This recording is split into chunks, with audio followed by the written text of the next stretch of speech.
People need to know that Alzheimer's can happen to absolutely anyone, just as cancer can.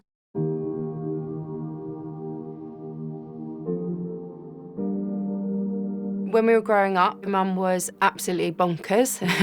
She was super, super fun. She was always the first mum to get involved in the kids' sports day. She was so hands-on. I don't remember a day where we just sat and watched telly. Mum really didn't care what people thought, and the more fun we were having, the better. 10 years ago, we started to think something was maybe a little bit off with Mum.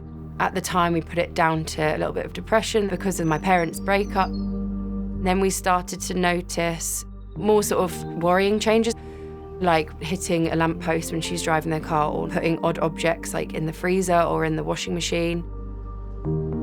We went to UCH and the doctor there suggested Mum did these various verbal tests and then sent her for an MRI, and after that a lumbar puncture to confirm the results which were seen in the scan, that she did in fact have posteriore cortical atrophy, a form of Alzheimer's where it is the back of the brain which affects vision and motor skills that is initially affected.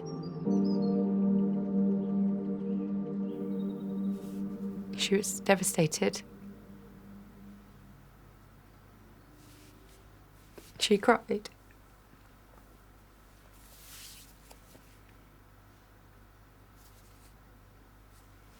She said she wished there was nothing wrong with her.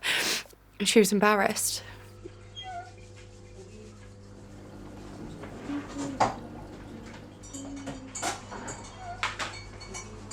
Within the first year of Mum's diagnosis, she didn't know what day, month, week, year it was. Want a cold drink? Yes, please. She lost the ability to read, write and draw very, very early on. They were the three things she loved the most in life. Mum was a fine artist, and for those things to be taken very early was tragic for Mum. I'd like to go back yet, to go to one of my paintings, yeah. Mm-hmm. That'd be really nice, wouldn't it? It would be good, yeah, it would be lovely. It really is heartbreaking to watch someone you love for such a long period of time just change. But the diagnosis definitely brought my family a lot closer together.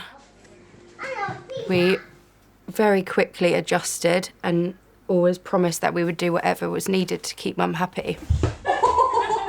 We've learnt it's so important to stay interactive with someone with Alzheimer's and not just treat them as if there's nothing behind the eyes.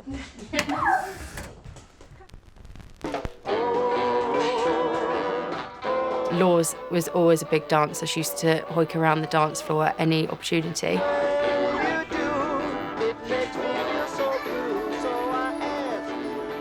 A couple of times we've been accused that Mum doesn't have Alzheimer's, she's too young. If the symptoms and the signs are there in your 40s, then they're there. And the more research and the more funds we can put into research, the sooner we can find a cure for it. You know that eventually we will get there. I just hope more people look into it a little bit more and really think about how further research could really help stop this happening to other families.